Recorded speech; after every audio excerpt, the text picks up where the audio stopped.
Also Ramadan, I believe. Yes, it is. Well, I want to welcome you all here. This is going to be, I think it's going to be a very special program for you. I really do. You know, I was watching, well, first of all, Scott, if you bring that slide back up again. Here. Okay. Now that goes back 59 years that I started this. Let it go then, Scott. Okay. Now, I was watching a video yesterday that I received from a very good friend of mine, Liz Edlick, down in the Bahamas. And she wanted to introduce me to a friend of hers, Coach Morley. Coach Morley is a physical trainer in the Bahamas, and I guess he's Liz Edlick's physical trainer. And they were talking, and she was introducing Coach Morley to me on the video. And we're talking about, she was teaching him that you can have whatever you want. In fact, I had made a coach program with Liz one time that says the power to have whatever you want. And you do have the power to have whatever you want. But as Coach Morley was talking to me, I was trying to figure out where is he at mentally. Nice guy. I loved his energy. It was good energy. Liz obviously likes working with him, or he wouldn't have been there talking to me. And he said that she was teaching him about whatever you hold in your mind, you can have. He's been watching some of the videos that we put on YouTube. Well, Coach Morley said that he had a dream someday of having a yacht. Now I'm thinking, here he is, a physical instructor, physical trainer. Some of the yachts down there in the Bahamas are just absolutely incredible. I coached a man on one, used to be down in the Caribbean and then over in the Mediterranean. And it was a 120-foot yacht. It was a magnificent thing. I'd go and spend 3-4 days with him, coaching him. And Coach Morley was saying he wanted one of these. Now, it would be like a dream in his mind. Well, what I want you to understand, that what I'm doing right now was nothing but a dream in my mind, Coach Morley, when I started out. Bring that slide back up again now, if you will, Scott.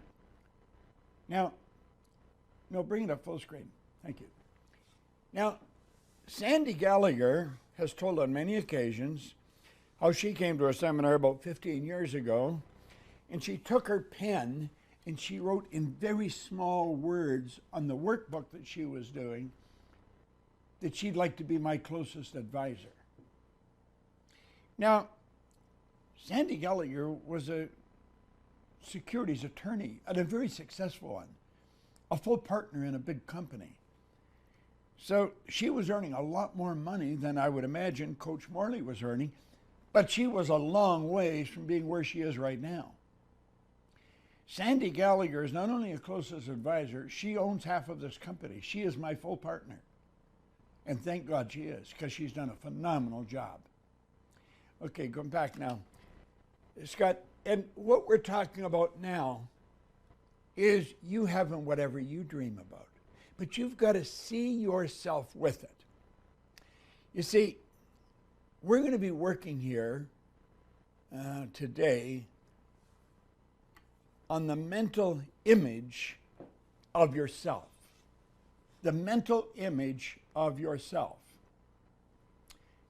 Now, this goes a little further.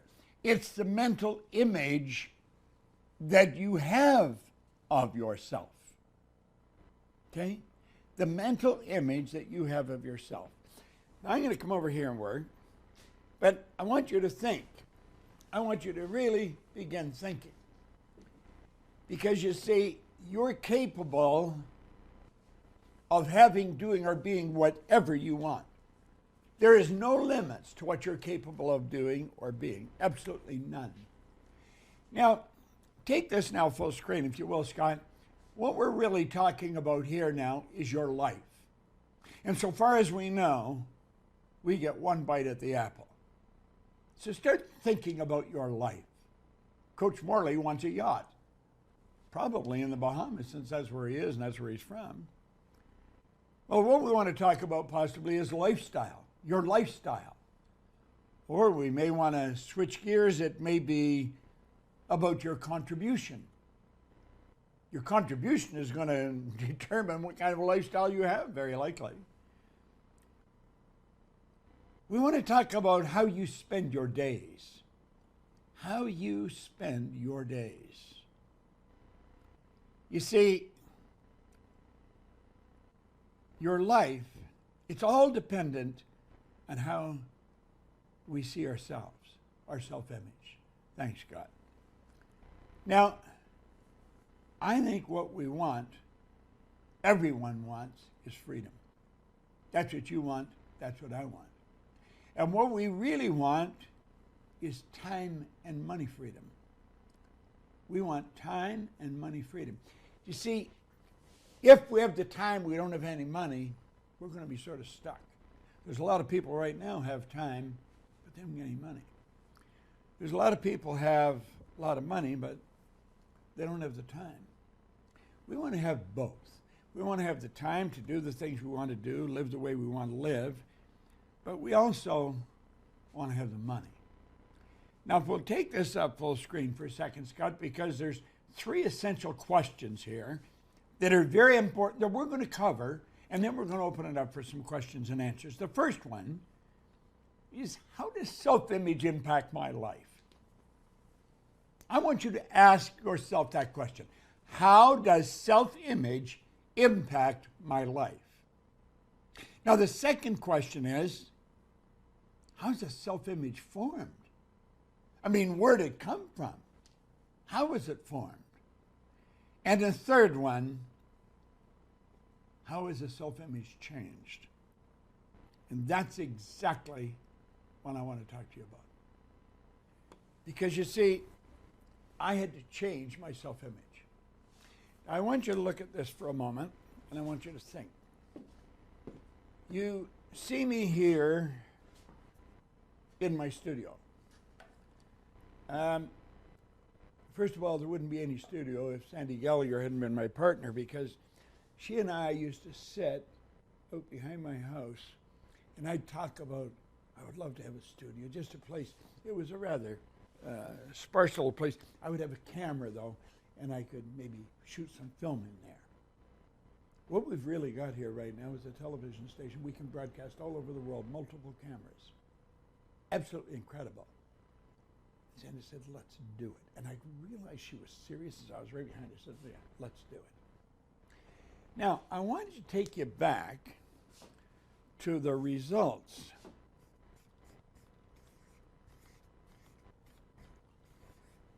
that I was getting when I first picked up this book. When I first picked up this book, I was a very unhappy, introverted, I was a bit of a sad case. From a dollar and cent point of view, I owed everybody and his brother money, and I was earning $4,000 a year. And that was actually twice as much as I'd been earning in my previous job. So do you see, when I picked this up, I was not in a good place. But I'm going to tell you something. Within a year, I was at about $175,000 a year. Now, what had to happen? I had to start seeing me totally different. So my entire career over the past 59 years has been shift to self-image, shift to self-image, shift to self-image. This isn't just something I'm talking to you about. This is something I work on, and I work on it every day. And that's just not some part of a story for this seminar. I work at this every day. You see, where I came from, no formal education, no business experience, and today I am paid just ridiculous sums of money to coach different executives, multi-millionaires, show them how to do things that they don't know how to do. How did I become who I am? Well, the truth was, everything I'm expressing now in my life has always been here. This isn't something that's just happened. It's something that I have brought to the surface, and it's something you can bring to the surface. So let's go back and let's take a look here. You are, we're talking about you, we're talking about the image that you've got. You are a mass of energy, and you function on frequencies. Now, it's important that you know that. Your phone is a mass of energy. Not the same as you, but it's a mass of energy. And this functions on frequencies. See, there's similarities to you and your phone, and that is because you're working with a non-physical energy. Now, if we could take a photograph of you in a completely dark room on an infrared television camera, you'd see yourself as a glistening, radiating, gleaming form. That's actually what you would look like. It's rather interesting as we start to study ourselves, really start to understand ourselves. Now, one of the biggest breakthroughs I made was when I went to work at the Nightingale Conant Corporation in Chicago. I had been in the office cleaning business, and we did very well in it. We opened in different cities, different parts of the world, and I was doing very well. But I got so hooked into studying this that I thought, this is what I've got to spend my life at. I want to spend my life with this material. And so I left that business. I went and I got a job with Nightingale Conant in Chicago. And in a very short period of time, I got a job working as a consultant with them. We have consultants now in 88 countries, our own company, the Proctor Gallagher Institute. Nightingale Conant was just starting this. Now, this is in the 60s. Not many people understood this information. Hardly anybody understood it, and no one knew how to sell it. Pardon me. And so I got a job with them, and because I was working with them, I met a man in Western Canada, Leland Bell Vanderwall. And he sat down with me and he started to teach me things about my mind and about me that just about blew my mind. So I'm working with Val, then I'm working with his mentor, Dr. C. Harry Roeder, and I'm working with Earl Nightingale all at the same time. I'm going to tell you, I was on a crash course with growth. I don't know as anybody has grown as much as I did over the next couple of years. Well, Val sat down with me and he started to talk to me about my mind and about paradigms. I knew nothing about paradigms, but as he started to talk to me, I related to it very, very quickly. And I started to understand that I was being controlled by something inside of me. I was literally being controlled. I was letting it control me. I should say that, because you are letting it control you. So he said, I want to talk to you about your mind and your paradigm. Now, he said, Bob, as he asked me, what's the mind look like? Well, of course, I had no concept of what the mind looked like. Neither did anybody else. And so he pointed out that how his mentor, Dr. Roeder, was being mentored or had been mentored by a Dr. Truman Fleet from San Antonio, Texas. And Dr. Fleet was very involved in the healing arts and holistic health. And he said, the mind is not a thing, the mind's an activity. No one has ever seen the mind. So in order to gain clarity and eliminate confusion, he said, I'm going to create an image of the mind. This is Dr. Truman Fleet said this. And he drew a picture, and he said, now let this represent the mind. Well, I'm going to tell you, when Val Vanderwall started to explain this to me, it was like everything I had been studying for years come rushing all together. And what was happening, I was creating an awareness and understanding in my mind. I was starting to see why I was struggling in certain areas and why I was moving at a very fast clip in other areas. Now he said, I want you to let that big circle represent your mind and the small circle to represent your body. Now he said, personally, Bob, how I use it, I let the big circle represent my head. So I'm going to say my mind is in my head. Now, that's not the way it is. Your mind is in your fingernail as much as is it in your brain. And he said the body is the instrument of the mind. So when you're imaging things about the mind, I would do it that way if I were you because it works well for me. Now, that's what he taught me. Now, he said the mind is divided into two parts, and he said we call the top part the conscious mind and the bottom the subconscious mind. Now, you may say, well, Bob, I've heard you explain this before, but you haven't heard me explain it as often as I've heard me explain it. Now, why am I saying that? You cannot hear this too often. It's the repetition of this information that's going to alter your self-image, and it's your self-image that's going to manifest in results. That's what's really going to change your life. Now, the body is the instrument of the mind. I have mentioned on every seminar that I ever conduct, this is one of the most valuable ideas that I have ever learned, bar none. Absolutely, no question about it. So now, let's take this and stop and think about how it works. Here we are here, and we'll say the conscious mind is the thinking mind. It's also called the educated mind. It's where the intellect is resident. Now, the subconscious is totally different. The subconscious is your emotional mind. It operates quite different from the conscious mind. See, because you can think, that gives you the ability to choose. You can choose whatever you want to think. You know, many people have taught this down through the ages. In fact, the one point they have all agreed on, every great leader that has ever lived, they've all agreed in the fact that we become what we think about, and we've got the ability to choose. Viktor Frankl was an attorney from Vienna, a Jewish attorney, and he was taken prisoner during the Second World War. I don't suppose anyone was treated with less respect and probably in a worse way than a Jew in a concentration camp during the Second World War. And while he was in there, he said he realized, regardless of the intellectual or physical abuse he was subjected to, no one could cause him to think something he didn't want to think.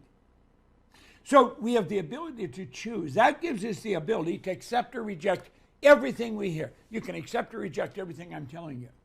Now, you may treat this as this sidebars or the notes that we would keep on this, but this isn't really the big part. No, that is the big part. That is really the big part. You see, you can reject the image that you're holding of you now and build the image you want. Let me explain for a moment. I was standing in the back of the ballroom in the O'Hare Hyatt Hotel way back in the 60s. I had studied quite a bit of this. I was the vice president of sales for Nightingale Conant Corporation. I had the strongest desire to get up on the stage and teach it. But I was shy. I was very quiet, very withdrawn.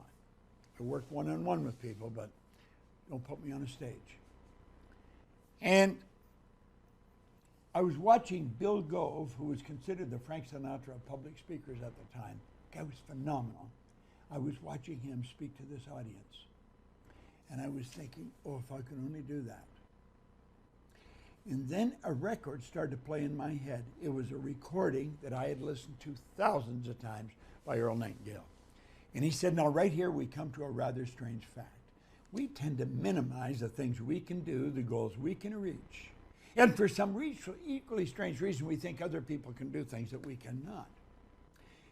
You see, morally, you can have the yacht just the same as somebody else can have the yacht. Well, Bob became aware as he was watching Bill Gove, that record started to play in my head. I had listened to that record thousands of times. Thousands of times. But I never really understood what he meant. What he meant was if I could see Bill Gove doing something, I was quite capable of doing it. And I made up my mind, sitting in the back of the room at the O'Hare Hyatt, I would not only get Bill Gove, I would learn how to do what he was doing. I was going to get him to teach me. Now that was a thought that a quiet, shy person had in the back of a ballroom at the O'Hare Hyatt. That's an idea I chose and I accepted. And that was an idea that stuck in my mind. And today, I'm doing what Bill Gove did.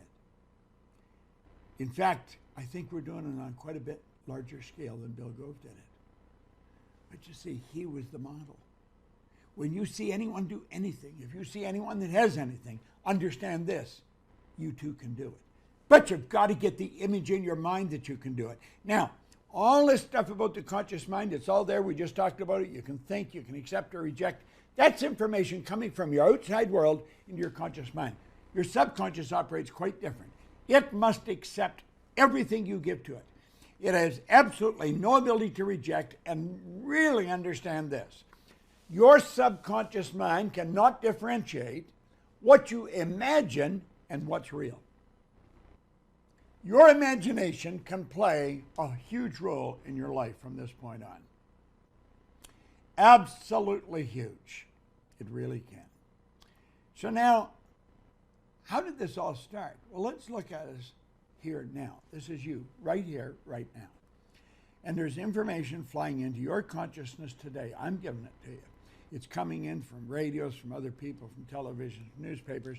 And you have the ability to reason. That's one of your higher faculties. In other words, you can think about what I'm saying.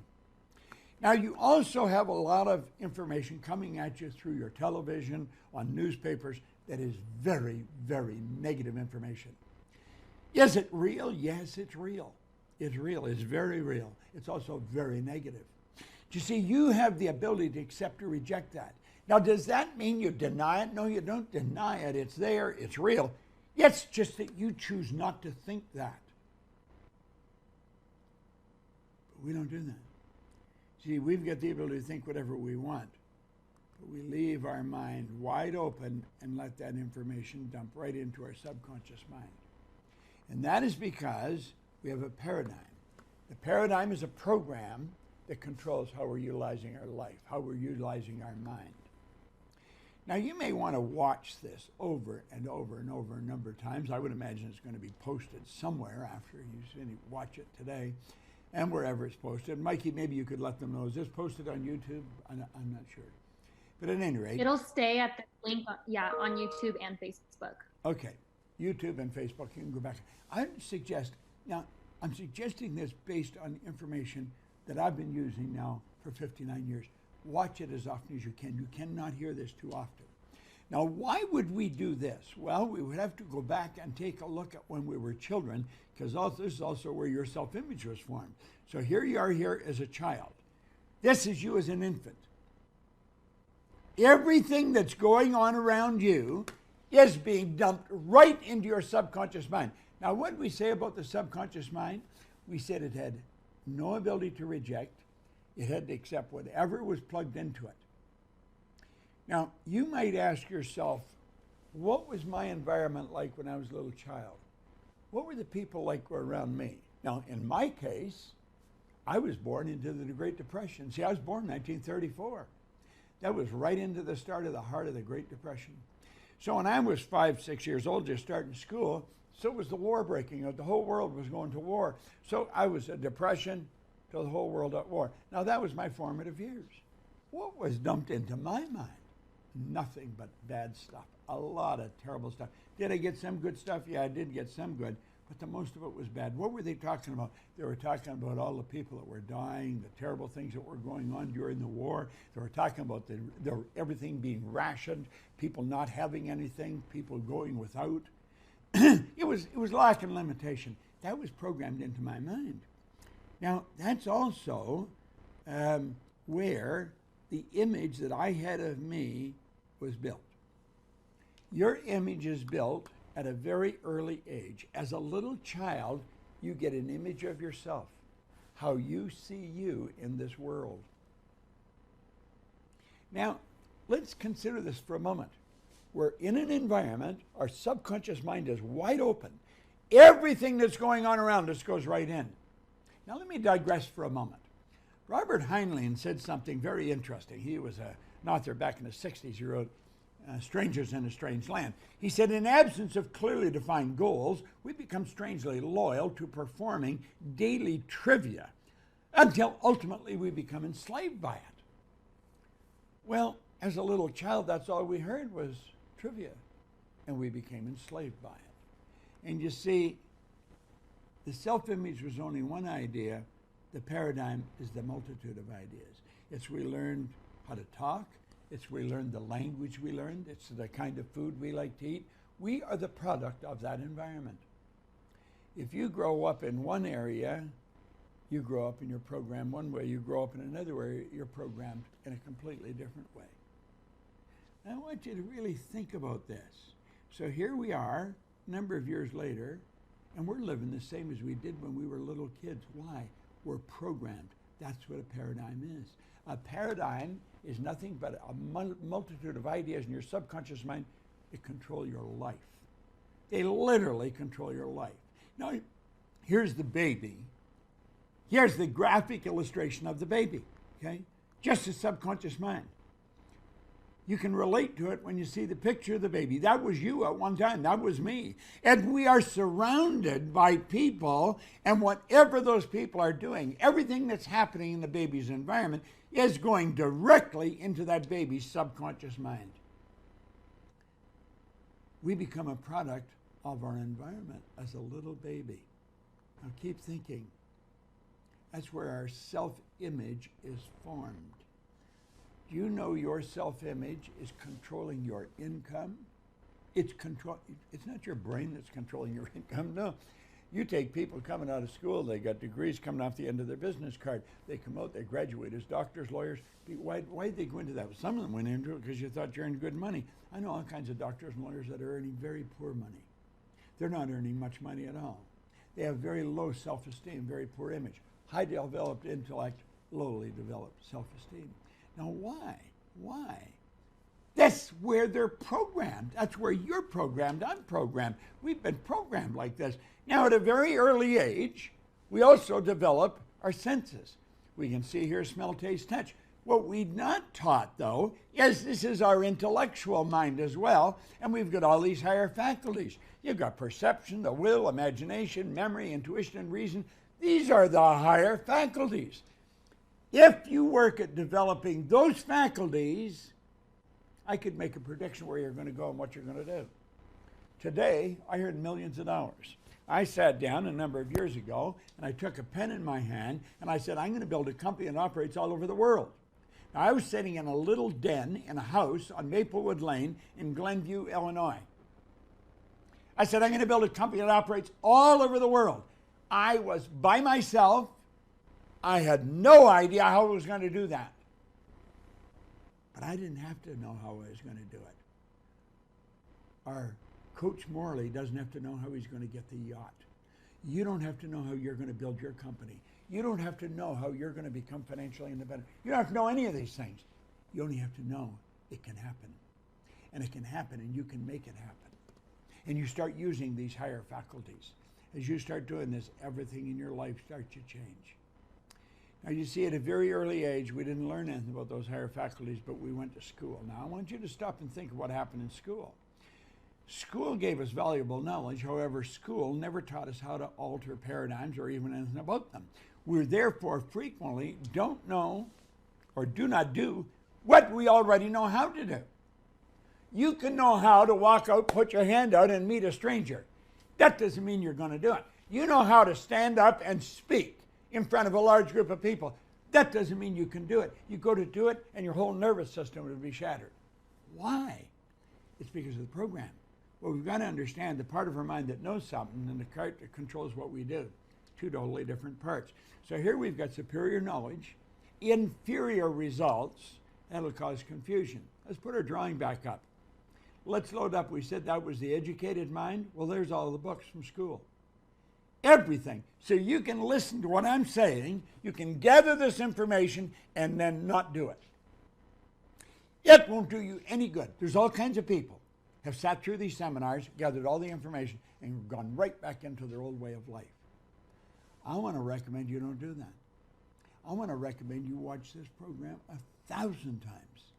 It's repetition that'll do it. You see, there's a person with very poor results, and yet they've got tremendous amount of knowledge. They've got degrees coming right off the end of their business card. But you would never know it by the results they're getting. You see, it's the paradigm that controls the results. You have a paradigm, you have a program, and part of it is your self-image in your subconscious mind that's controlling your life. If you want to change your results, you're going to change that paradigm. You got to change the self-image. You got to build a new paradigm. Now that is what I want to start talking to you about. But let's understand what the paradigm is. It's a mental program that has almost exclusive control over your habitual behavior. And almost all of your behavior is habitual. Almost all of it. Now let's look at this for a moment. Cybernetics and paradigm, they're both, put this on full screen please, Scott. Cybernetics and paradigms are both control systems that operate essentially on the same principle. Both maintain a definite course of action, will not deviate from that course that has been established. You must alter the paradigm if you desire to achieve the improved results. Both companies and individuals have operating paradigms. Okay? Now come back here again. I want you to look at this. In fact, go full screen with this, Scott. I'm going to come up here. Okay? I want you to really pay attention here. There is a thermostat. A thermostat operates on a cybernetic system. And you set the thermostat to control the temperature of the room at, let's say, 70 degrees. Now, I was born and raised in the north, so that would be a normal temperature for somebody to set the room temperature at. And let's suppose you're sitting in the room and you're quite comfortable, but all of a sudden you feel the room is getting cold. You get up and you go to take a look at the thermometer and you see the temperature has dropped. From the 70 degrees, it's dropped, it's gone down to 65 degrees. Yet you look around and you're trying to figure out what's wrong, and you notice somebody's left the front door open and the cold air is blowing in. You close the door and everything starts to change automatically. How does it change automatically? Well, the cybernetic mechanism in the thermostat measures the deviation from the set goal. It sends a signal to the furnace for the fire to turn on, the fan to turn on, and it starts to blow hot air into the room, until such time as the temperature in that room gets back up to 70 degrees. When the room hits 70 degrees, the fire's automatically turned off and the fan's automatically turned off. That's how a cybernetic mechanism operates. It all happens automatically. Understand this. Your self-image operates on a cybernetic mechanism. Now let's look at it from another point of view. There's an airplane. The airplane is going to leave Los Angeles, let's say, and it's going to go to, I don't know, leave New York, go to Paris or something. A flight pattern's programmed into the plane's computer. When the plane goes off course, the cybernetic system measures the deviation from the set goal and corrects the pattern. So here it is here. There it is. It's leaving Chicago and it's going to go to Paris. So it goes along and it'll hit some turbulence. And that turbulence will knock the plane off course. The second the plane leaves the flight pattern, the cybernetic system is activated and the plane's brought right back onto course. This all happens automatically. The pilot had nothing to do with changing that. Now think. Let's look at this. There's your mind. You have a conscious and subconscious in your body. Your subconscious mind has a paradigm in it. Part of it is the self-image. That self-image controls your actions. It controls your results. Consciously, you know. Let's say it controls your results. Let's suppose you're earning much less than you need to live the way you want to live. And you sit down and say, maybe on New Year's, I don't know, maybe your birthday, I'm going to change this. I'm not going to live this way any longer. I'm going to multiply my income. But a year later, the income hasn't changed a bit. You can make all kinds of decisions on a conscious level. If you don't alter that self-image, Nothing changes. Now let's go full screen again for a moment. Let's suppose, here, the self-image is a cybernetic instrument, okay? So you got your self-image in your subconscious mind, all right? It controls the actions of the body. Now keep thinking. Here's a person that's overweight. They make a decision to go on a diet. They're going to diet, okay? And they start taking weight off. They are dieting. They're taking weight off. Now let's think about this. When a person who is overweight goes on a diet without altering the self-image, any weight loss will be temporary. The self-image, being a cybernetic instrument, measures the deviation from the set goal, immediately corrects the course, and the weight that was lost is found. And they go right back again. It's exactly the same as the plane or the thermostat. It's a cybernetic mechanism. It's how your subconscious mind works. Let's look at it a different way. You want to read Psycho-Cybernetics. It's a phenomenal book by Dr. Maxwell Maltz. That's what it's about. Okay, here's another one. Self-image. We're talking about a child's self-image. The child's not doing well in school. They're getting poor grades in school, okay?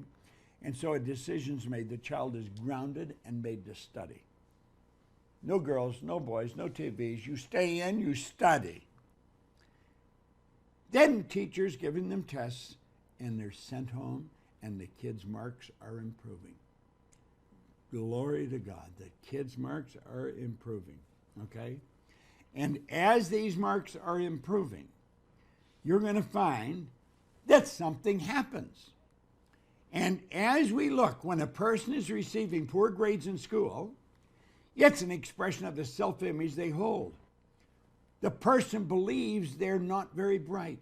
They, of course, receive a report card that reflects their poor self-image.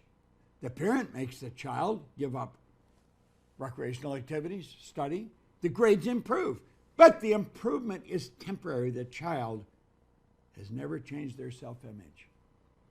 And what happens? They come right back, and they're right back on course again. You see, this is you here now. You've got senses. Now really listen. You've got what I've just given you. That's background stuff. That's background stuff. There you are. You can look at your outside world. You have a paradigm. And that paradigm is the self-image. It's really the self-image. That's really what it is. That paradigm controls the vibration you're in, which controls your behavior and controls your results. Now, your conscious mind, you have an imagination. You can look around, you can see things. It's like Coach Morley seeing the yacht. That's what I'd like. I'd like to own one of those yachts. Where they see somebody, God, I wish I looked like her. Then I'm going to lose weight, or I'm going to build a fortune. I'm going to build a company.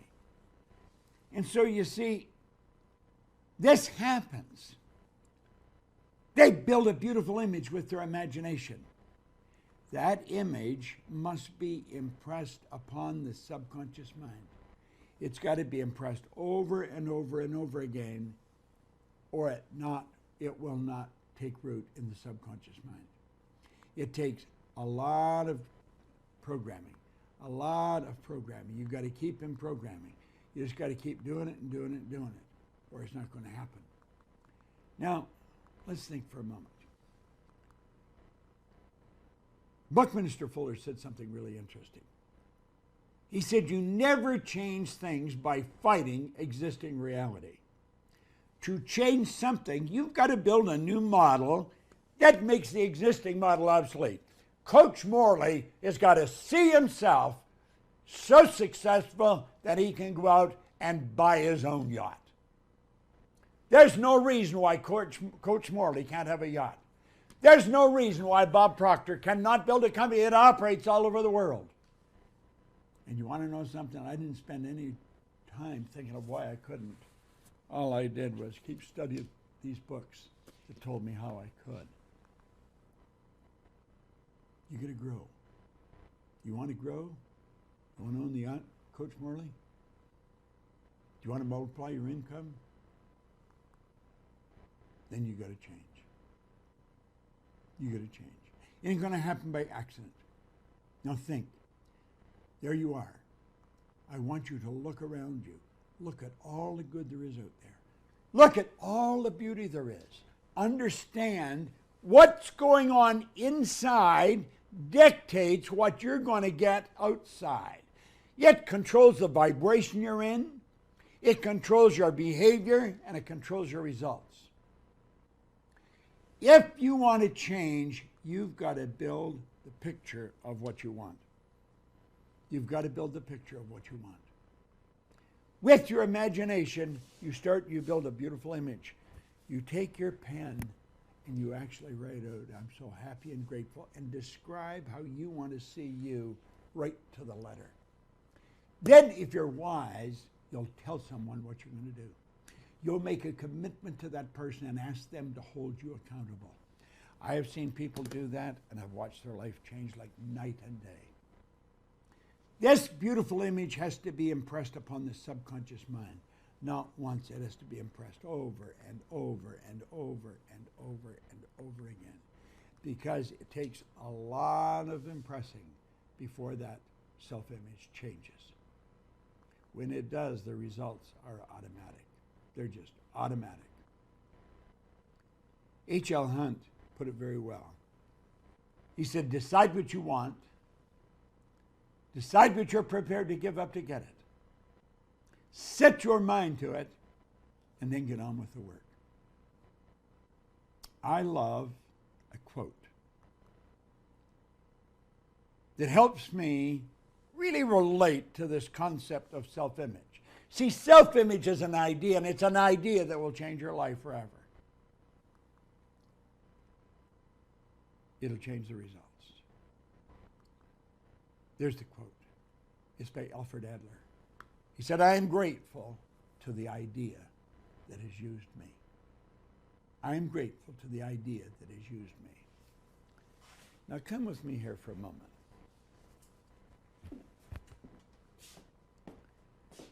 For me to go from 4,000 to 175 and then to millions did not happen by accident. I want you to let this represent you.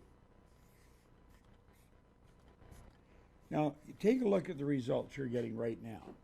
Understand those results are the expression of a paradigm, an idea here in your subconscious mind. You know here how to do a lot better than you're doing. I'm asked continually what I would do if I was to start all over. I'd probably be a network marketer. What do I have to do? I have to go out and find new people and start them in the business. I have to do that every day. And I know all kinds of network marketers, they know that, but they don't do that. Why? Program. They've got an absolute ton of knowledge here, but they're not doing it. They're not doing it. What do we want to do? Well, stay with me. We'll do some Q&A in a minute. Here you are. Now you're operating on the premise that the paradigm you have in here now that was built when you were just a baby, probably, is not going to give you the results you want. You have to use your imagination. You may use other people as models. I've changed my paradigm so often. And you build a model, you build a picture here of how you want to see yourself. Now let me explain. When I first started to study this, I knew nothing, absolutely nothing. When I first picked up this book, I was a lost soul. If you could think of a bad example, I would have fit that example. In almost every aspect of my life. I wasn't a nice person. I had the ability to be a nice, but I was not a nice person. I wasn't a nice person because my image was so shattered, so screwed up. It wouldn't permit me to do many of the things I wanted to do. It's rather sad, but that's the way it was. And I remember when I started to sell, I had one suit. One suit. It was a heavy wool tweed suit. That thing, and it was a hot summer, and that thing used to scratch my legs. I had to press it every night.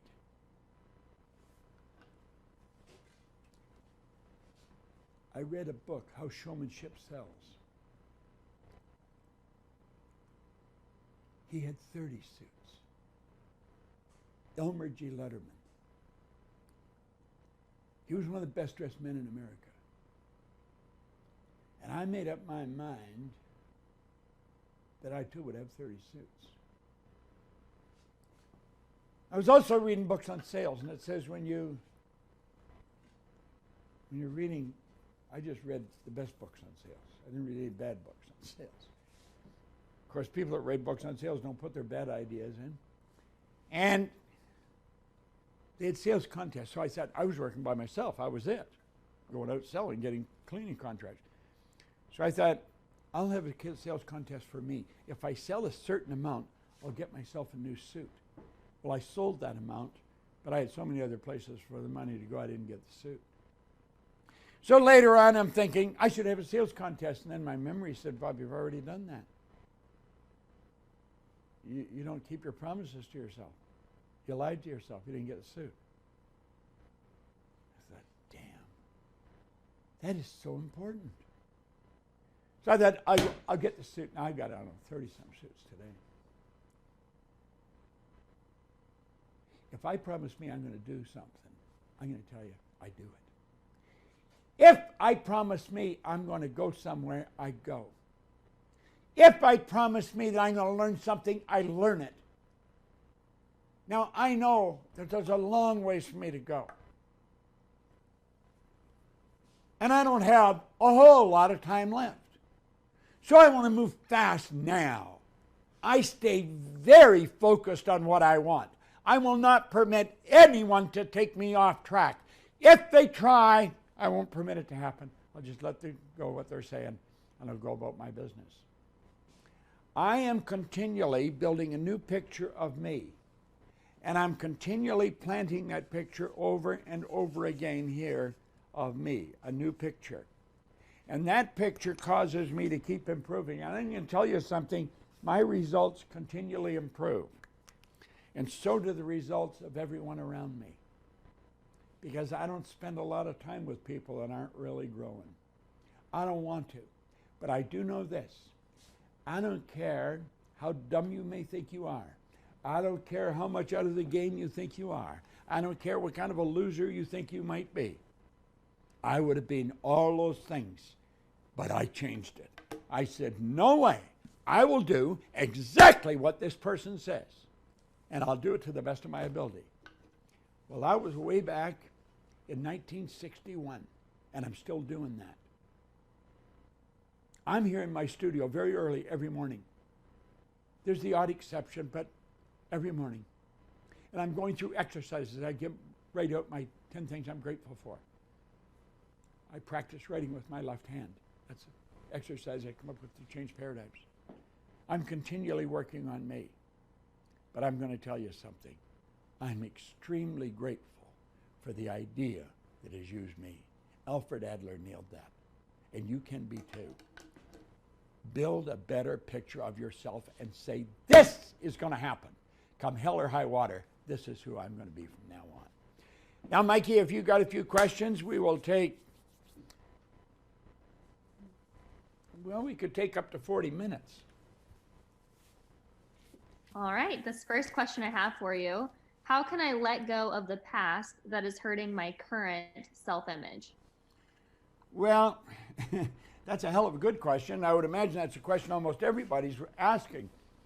Here's what you got to know. When you do this,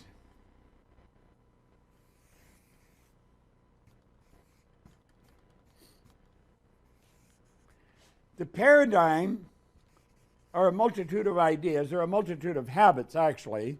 They're habits. A habit is an idea that you act on without any thought.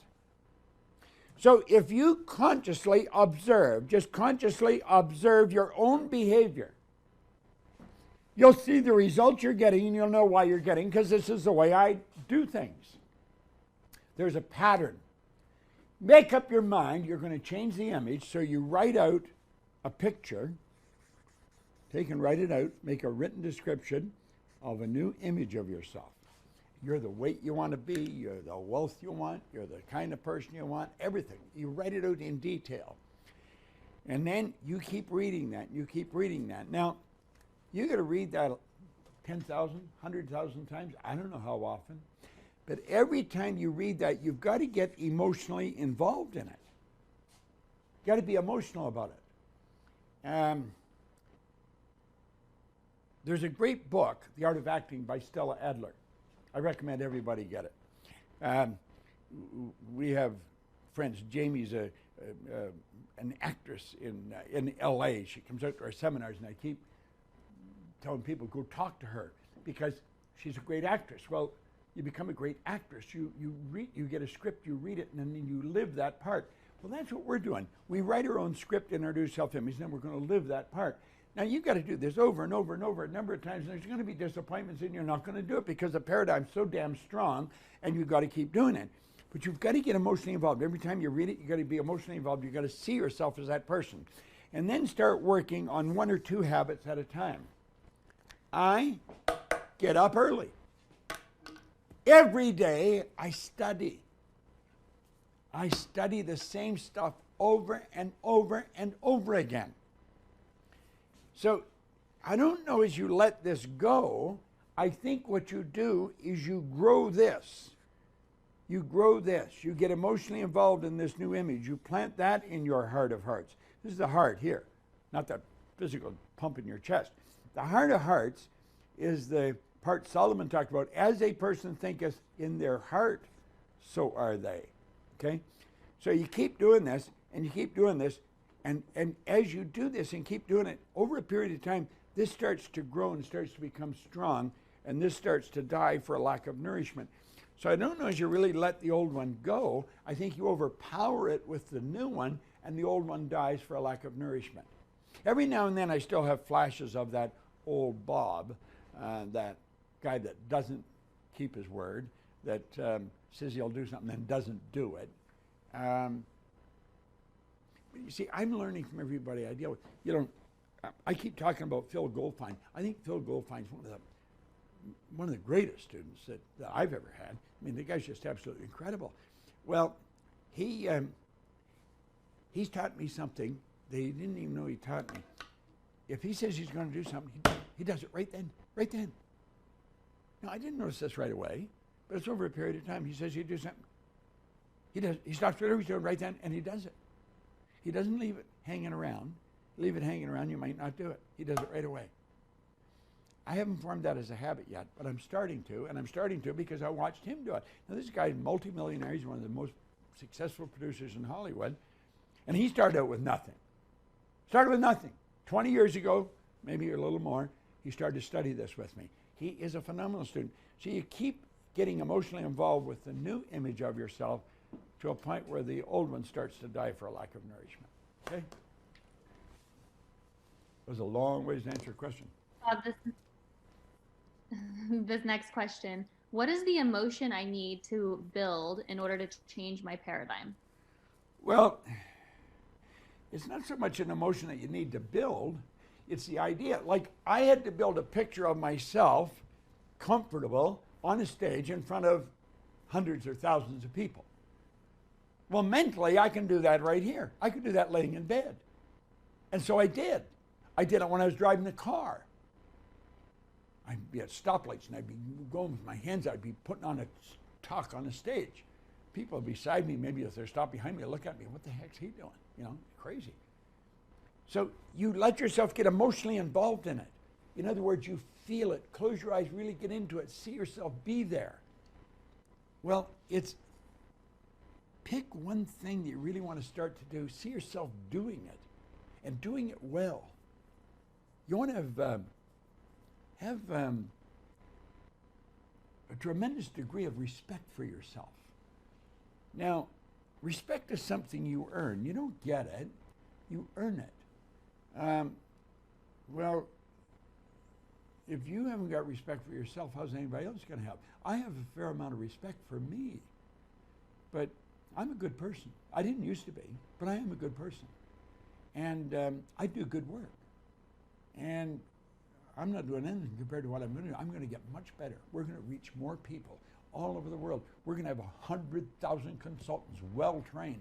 We got great training programs. In fact, we just spent 3 days here training globally, all over the world, consultants to teach this. Well, I see myself as that person. Sandy and I often talk about this, and we'll get on the phone and we'll image this together and see ourselves running that kind of a company. Now, we're already running a big company. We want it bigger, better, more effective. You let yourself get emotionally involved, okay?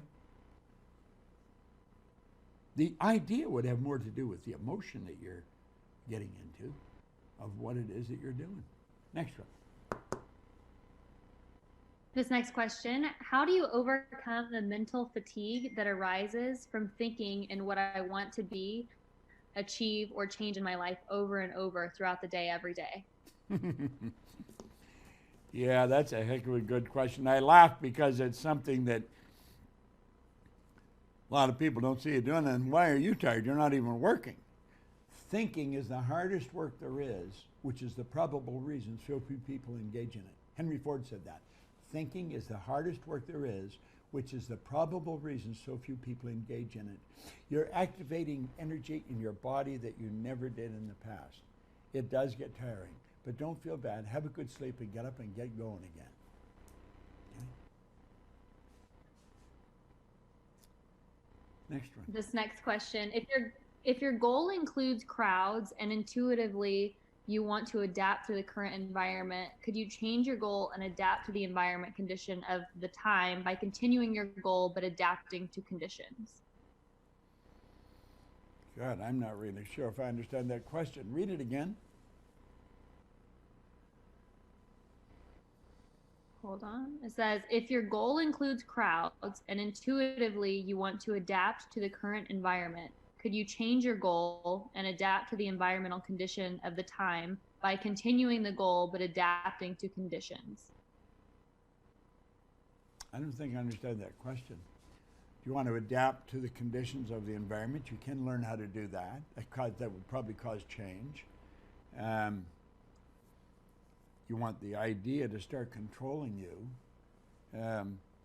See, what you're doing is you're originating a new idea and you want to fix it in your subconscious mind so that it's automatically working through you. Like I don't have to think to tie a tie. I got the first time I tied it, I don't have to think. I can be carrying on a conversation and tie and do a very good job of it. My brain has been programmed. I have cells of recognition in my brain. In fact, Sandy Gallagher is doing something right now that's very interesting with their trainer, Allison. They're doing, because of the shutdown, they're not able to train riding the horses. And so Allison is doing virtual lessons with cameras. I want you to imagine something. Let's suppose Sandy has ridden the horse. She knows all the moves and everything. So everything is programmed into our brain. There's cells of recognition programmed into our brain. Now, she gets a video of Allison riding this horse. Allison's got the camera on her, okay? And she sends that to Sandy. Sandy starts watching that. What's that video doing? As Allison starts to explain where they're at and riding, and she's riding the horse, and you got the picture, she's got the camera on it.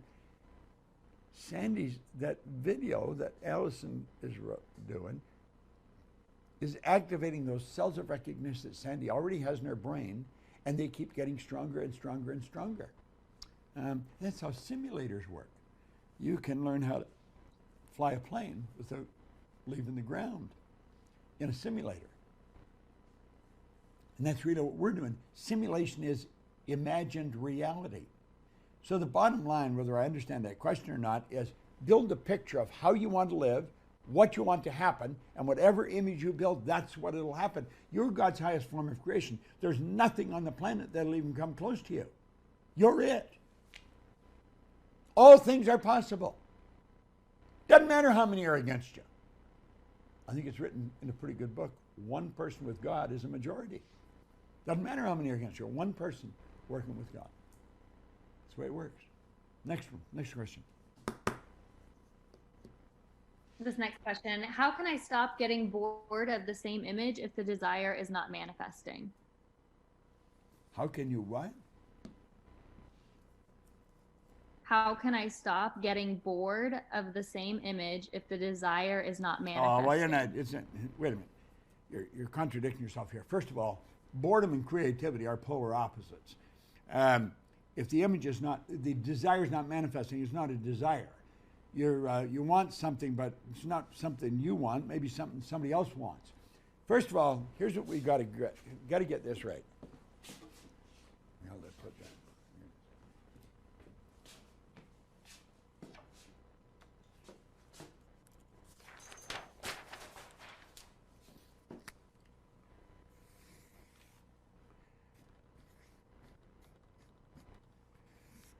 You've got to go after something you seriously want.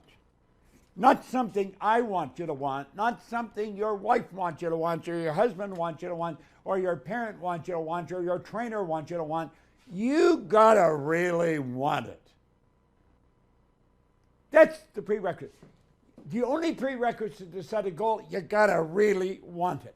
Hillary really wanted to get to the top of Mount Everest. Nobody had ever done it. Nobody could believe that he could even do it, but he believed it. You've got to really want it.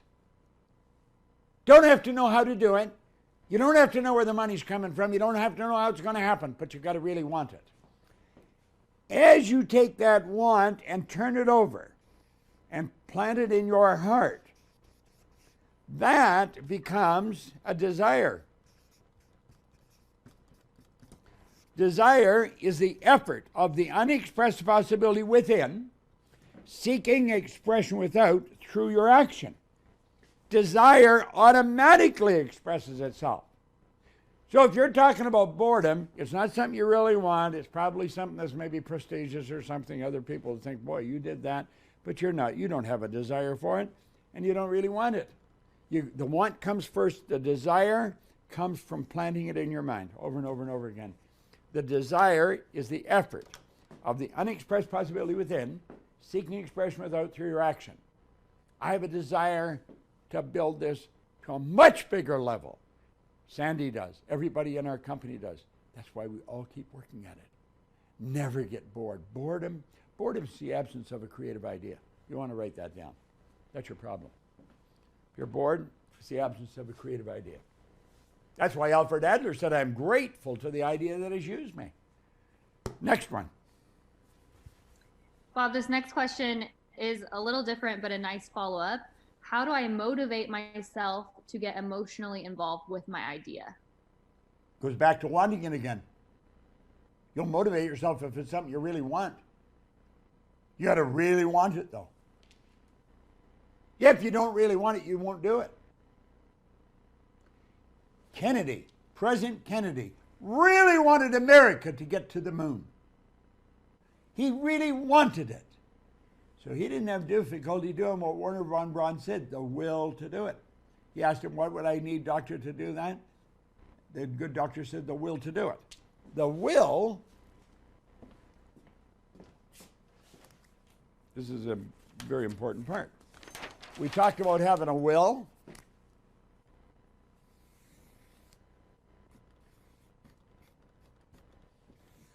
You have perception, the will, memory, imagination, intuition, and reason. They're all higher faculties. This is what separates you from all the rest of the animal kingdom. They don't have that. They can see, hear, smell, taste, and touch. They're sensory factors. All the animal kingdom have that. They don't have this. Only you have this. This is what separates you from all the rest of the animal kingdom. Now, when you build the picture of the good that you desire, This is your want. What was the question? I'm off on a track here. How do I motivate myself to get emotionally involved with the idea? When you're going after what you really want, you don't have to motivate yourself. It's what you want. Become like the little child. They want it. They keep saying, Daddy, Mommy, I want this. I want it. I want it. I want it. You can't discourage the kid. Well, when you really want it, you're going to continually get emotionally involved, and that is how the desire is formed. That desire then automatically moves you into action to produce the result. When you get a strong desire for something, you see, it's that desire that controls the vibration you're in. The vibration you're in dictates what you attract. If it's money you need, you'll attract it. When Hillary decided to go to the top at Mount Everest, he didn't know how to get there. Nobody had ever been there. But he knew he would attract whatever was required. Wernher von Braun knew when he told Kennedy, the only thing you need to build a rocket that will take you to the moon and bring it back safely to Earth is the will to do it. The will is the mental faculty that enables you to concentrate on the one idea, on the one. And that's how the desire is built. See, you're working with mental faculties that most people don't really understand. I mention in almost every call that we're the only creature on the planet. We are the only creature, you and me. We're the only creature on the planet that's totally disoriented in our environment. All the rest of the little creatures at home are completely at home in their environment. They blend in. They blend in. We don't. We're totally disoriented because we've been given these higher faculties. We've been given the ability to create our own environment. So Bob sits and he says, I want to build a company that operates all over the world. Bob has no formal education. He has no business experience. So what does he need? He needs people that have business experience, that has formal education. He needs people that has the smarts. Man, if you met some of the people in our company, they'll blow you away. They're so brilliant. We attracted a guy here not too long ago, Tommy Collier. He's a creative genius. We get awards in here from television for the trailers for some of our seminars. You can imagine, it blew my mind. I attracted Sandy Gallagher. 33 years ago, I had a woman who was sitting at our reception desk when I come walking in my office. And she said, hi, Bob. I said, hi. And I go walking in the office and I said to somebody, who's the girl out there? Oh, that's a new girl. Mike just hired her. Gina. Oh, okay.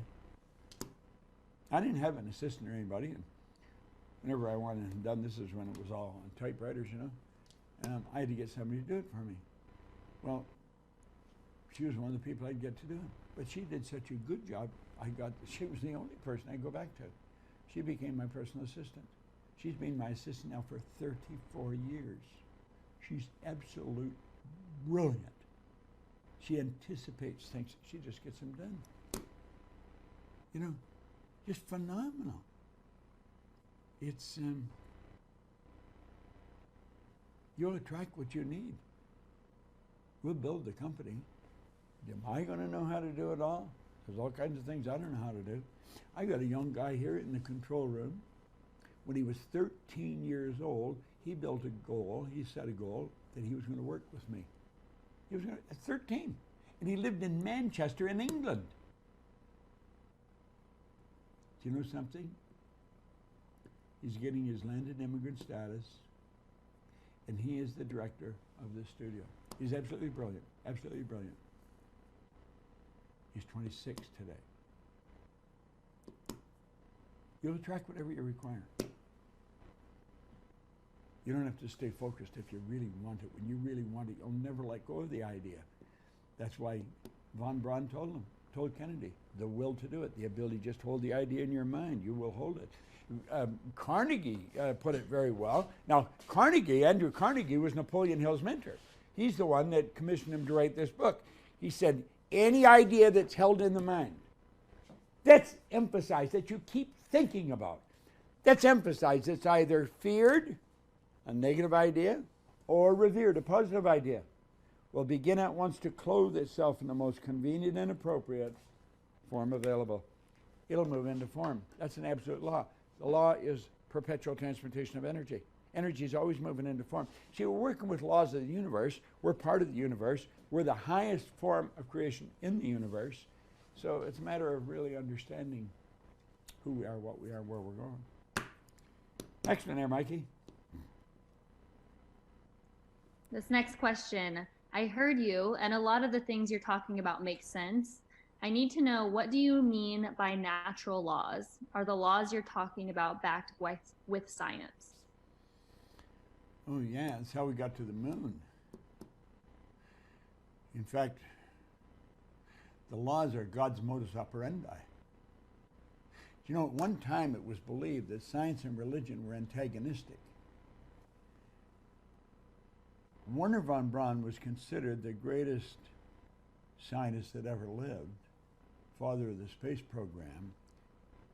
He said something interesting. He said, after years of studying the spectacular mysteries of the cosmos, I've been led into a firm belief into the existence of God. He said, the natural laws of this universe are so precise that we don't have any difficulty now building spaceships, sending people to the moon, and you can time the landing with the precision of a fraction of a second. He said, these laws must have been set by somebody. God's laws, that's what they are. And you're not going to learn them here in 15 minutes, but if you keep studying our material. See, I believe we've got one of the most complete programs you'll find anywhere in the world. I don't say that because my name's on it or Sandy's name's on it. I don't say that for that at all. I say it because of some of the people I've studied with. They're absolutely brilliant. I'm not in this for aggrandizement. I'm in this for helping you learn what I learned so you can enjoy what I enjoy. I'm 86. I've got as much energy as most people 36 or 56. I have no intentions of slowing down. Absolutely none. I just want to teach this to more people and on a bigger scale. That's what we're doing. That's what I think you should do. See, that's God's will. We're doing God's will. What is God's will? God's will is greater good. Expansion, fuller expression. That's what God's all about. Expansion and fuller expression, do greater good. So that's what we're doing, greater good. That's what everybody in our company is doing. Our purpose is to live and work in a prosperous environment that encourages productivity and pleasure so that we can improve the service we render to our family, our company, our community, and to ultimately the world. That's what we're doing. Next one. This next question, how can I know what my current self-image is, and is it helpful to know it so that I will be able to change it?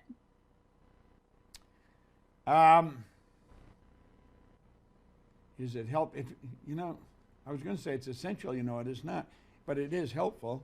Well, all you have to do is take a look at your life, and your life is an expression of what's going on inside. So, you know, it's... This is not rocket science, it really is not, and you don't have to get too articulate with it, but think of this.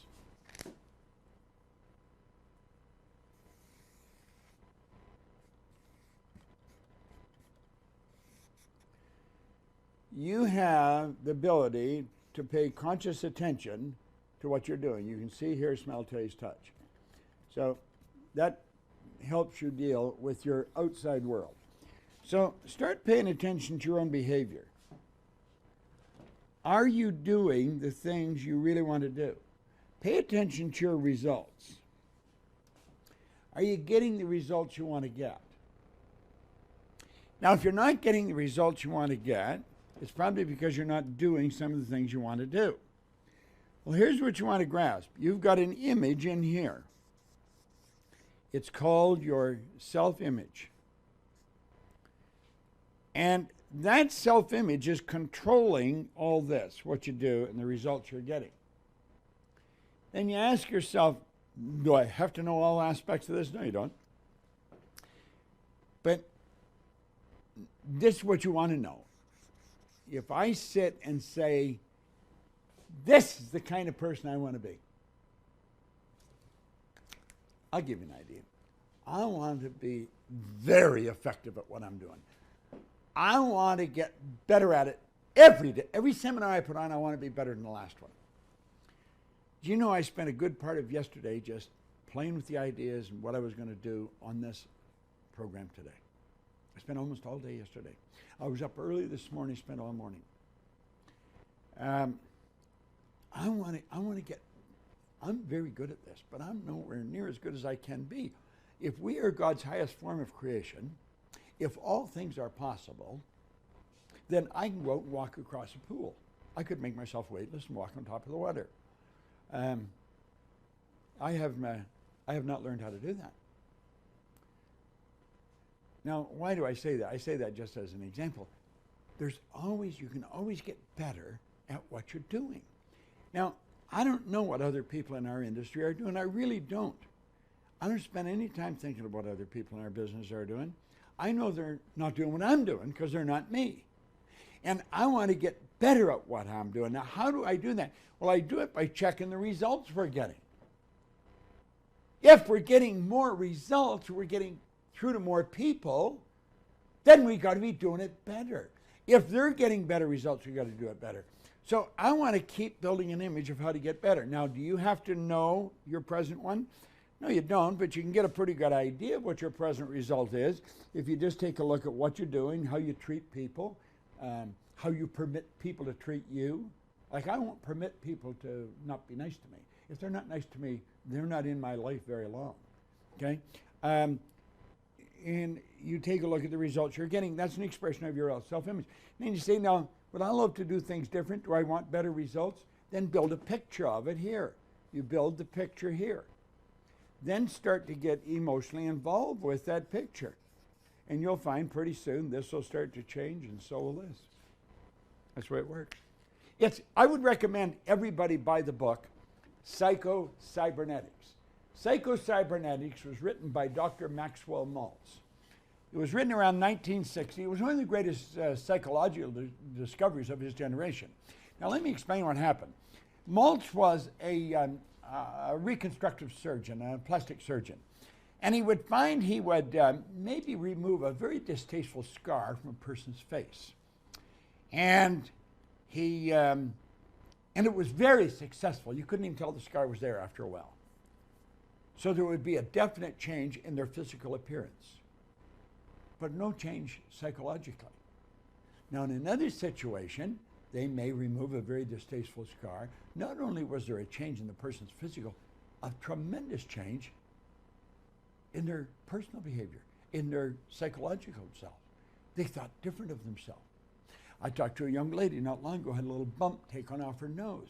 And I said, do you feel different? Oh, she says, I feel so much better about myself.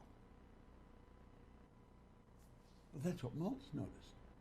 He said, sometimes there was a great change physically, no change mentally. Sometimes there was a great change physically, a great change mentally. That led him to postulate that we have an inner self-image. When we look in the mirror, we see the image coming back from the mind, from the mirror. That's a physical expression. That's a physical expression of ourselves. But we've got another image inside that nobody sees but us. They only see expressions of it. That's how we act, how we live, how we feel about ourselves, how we think. Okay? Next one.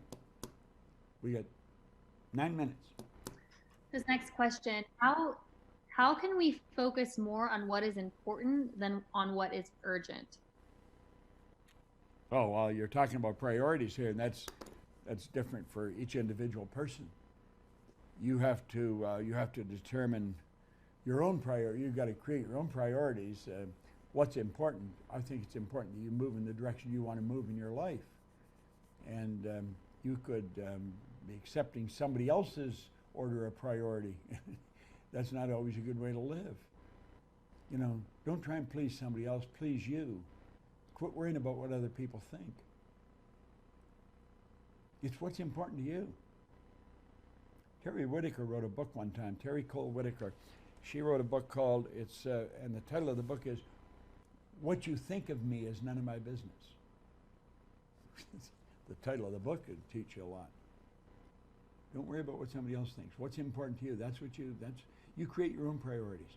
Like I've got certain things that I've got to get done in this company. There's certain things that I'm working on. There's clients that I serve them. It's very important that I do the best I can do for them. So I'm continually thinking, how can I improve my own performance? Okay, next one. How do oh wait, I already read that one, sorry. Self-image is also impacted by environment. How can I make mine better? Well, self-image to a large degree is impacted by your environment because, hold on a minute.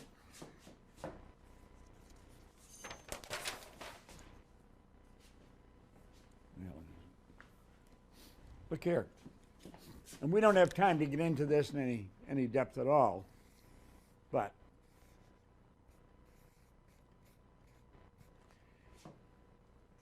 the conscious mind reasons inductively and deductively. The subconscious is totally deductive. Now, what do we mean by that?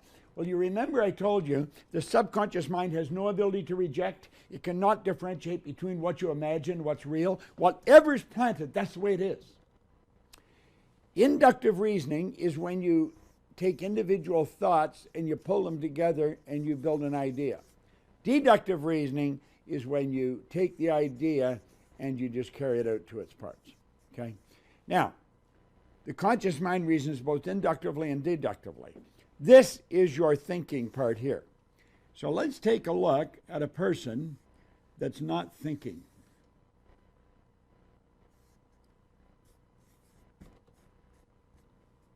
That's the way that person would be. Whatever's going on in their outside world, this is shut down. This is not working. They're not thinking. Their subconscious mind is wide open. Their environment comes right in here. That's the way most people live in prison, like that. How do I know that? Because I spent a lot of time going into prisons. I used to go into a maximum security once a month for about 5 years, working with the people, getting to know them. And I've seen a lot of them really change and change dramatically, which is another story. But they're in that environment. All they're talking about is crime. There's no rehabilitation system. It's a penal system. They breed crime in those places. So whatever's going on goes right in here. That is the reason for the recidivism rate. It's up around 85 or 90%. When a person's leave prisons, they go back again. In fact, they're leaving. The guards will say, "You'll be back." And they say, "Don't hold your breath, screw." They come back. Why? They're programmed. You're a product of the environment. Take welfare recipients, almost third, fourth, fifth generation people on welfare recipients. It goes on for a generation. Somebody's got to break it. Somebody has to start to think. Close this off. Don't just let anything go in there. Okay? Now that's another lesson all of its own, but certainly give you room for thoughts. You got another 4 minutes. What else you got there, Mikey?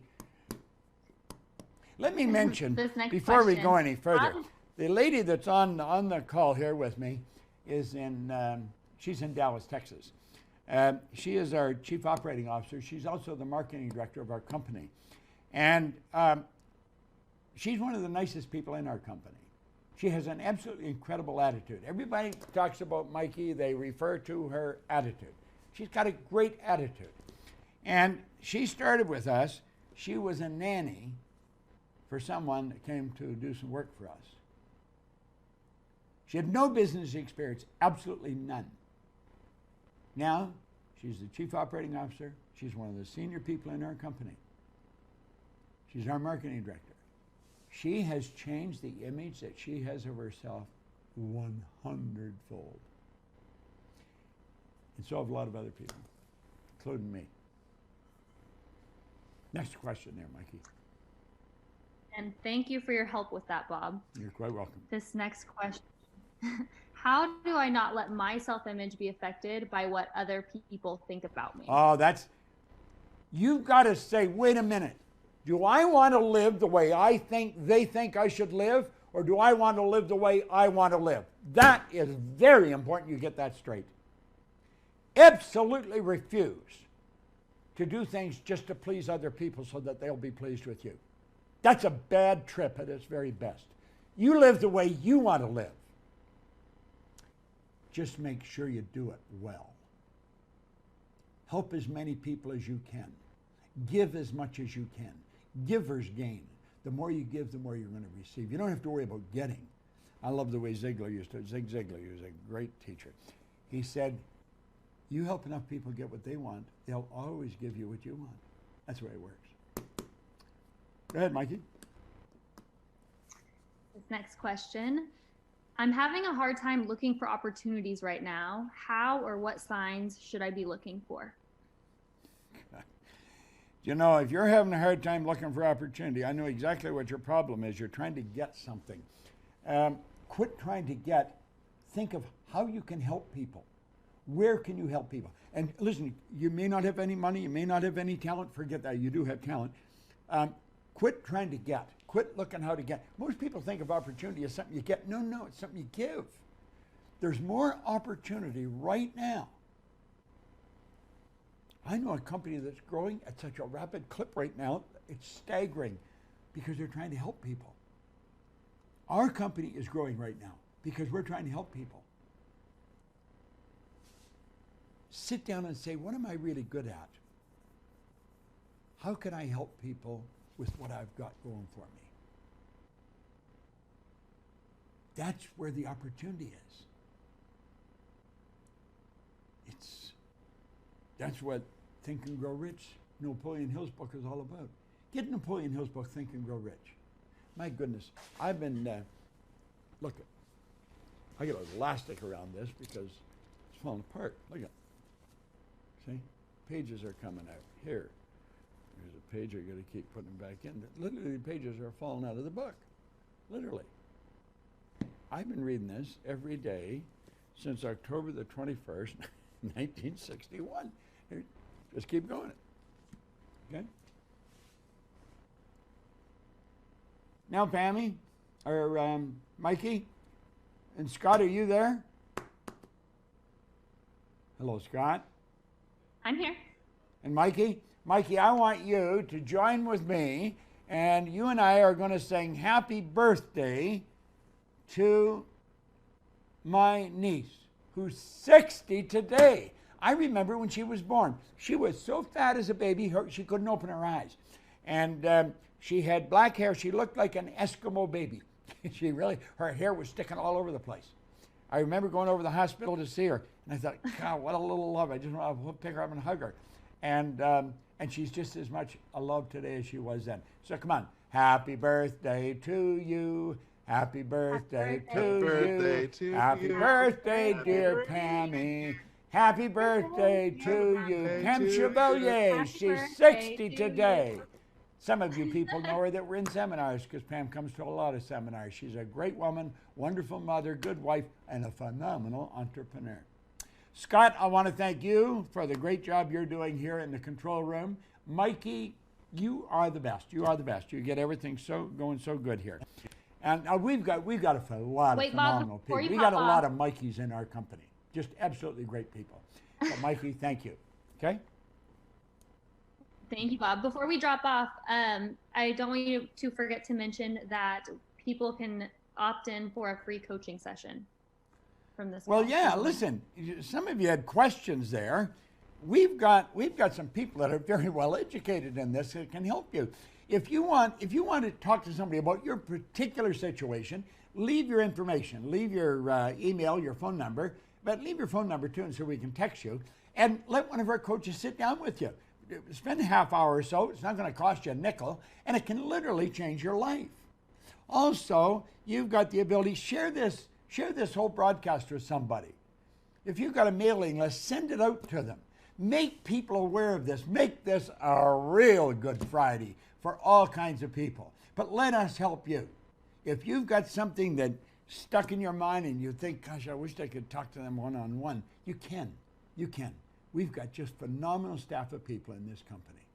And I love them all. I feel so fortunate. Good Friday, mine is the best Friday. I mean, it's just, my life is just, it's a bowl of cherries. It really is. It just keeps getting better.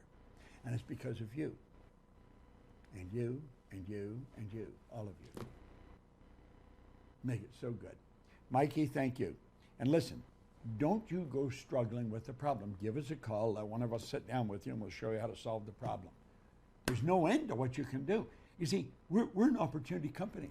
Opportunity is how you can do something for somebody. That's all we want to do. We want to help you. Let us help you. Thank you, Mikey. And we will do another one of these in the very near future let's say within a week. I'll do one within a week. What's the man's name out in California? The greatness? Lewis Howes.